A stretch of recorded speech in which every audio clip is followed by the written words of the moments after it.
bismillaahi raxmaani raxiim. madaxweynaha jamhuuriyadda soomaaliya mudane maxamed cabdulaahi maxamed ayaa maanta waxa uu dib u habeyn ku sameeyey qaar ka mid ah hay-adaha amniga iyo maamulka madaxtooyada qaranka. wareegto kasoo baxday xafiiska madaxweynaha ayaa magacaabis iyo xilka qaadis lagu sameeyey mas-uuliyiinta magacyadoodu ay hoos ku qoran yihiin.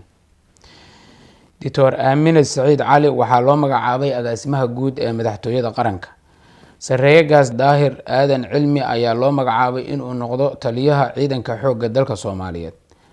gaashaanla dhexe odawaa yuusuf raage oo loo dalacsiiye sareeye guuto ayaa loo magacaabay inuu noqdo ammaanduulaha ciidanka xoogga dalka soomaaliyeed.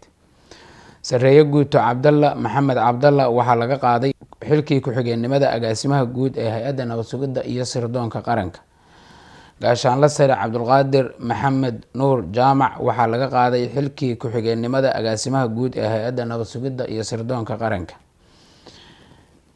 laga bilaabo maanta oo ay taariikhdu tahay 15 bisha 8 2018 waxa uu madaxweynuhu u magacaabay Fahad Yaasiin inuu noqdo ku-xigeenka agaasimaha guud ee hay-adda nabad sugidda iyo sirdoonka qaranka. sareeye guuto Saciid Axmed Kediya ayaa loo magacaabay taliye ku-xigeenka ciidanka booliska Soomaaliyeed. gaashaanla sare Zakiya Axmed Xuseen oo loo dalacsiiye sareeye guuto ayaa loo magacaabay taliye ku-xigeenka ciidanka booliska Soomaaliyeed.